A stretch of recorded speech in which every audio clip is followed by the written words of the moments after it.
The Paraorchestra was set up in 2011 by the conductor Charles Hazelwood because he realised that in 25 years of conducting the world's best orchestras, he had only encountered maybe 4 or 5 musicians with a disability.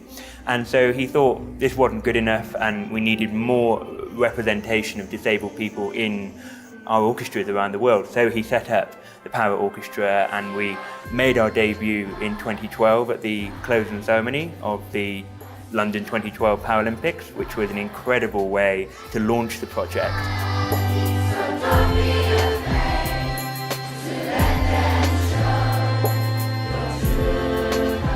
It's grown into something that I think has its own identity and its own musical identity, and really the thing that matters most for us when we're taking the Paraorchestra out into the community and to audiences is that audiences respond to our music first and foremost, and that we prove that just because we have disabilities of varying kinds, it doesn't mean that that should or could be a barrier to making amazing music.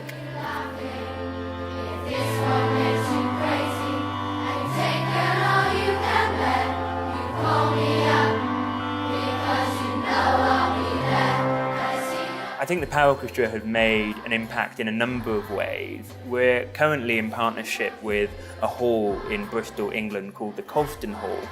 And the Colston Hall is an old Victorian concert hall which until a few years ago wasn't accessible in any way.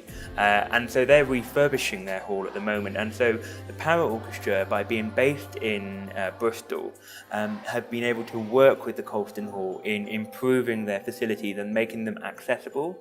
If you take, for instance, that actually musicians who want to perform on the stage in many of the concert halls around the world, if they have a disability, they can't even get onto the stage. That's obviously a huge barrier to having musicians with disabilities.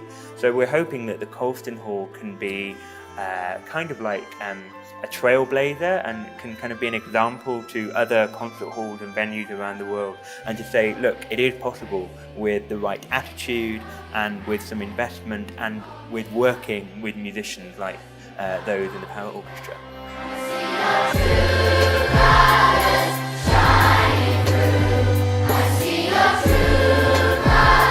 My name is Lloyd and I'm from the British Paraorchestra in the UK, and I just think life would be so dull and much less interesting without music.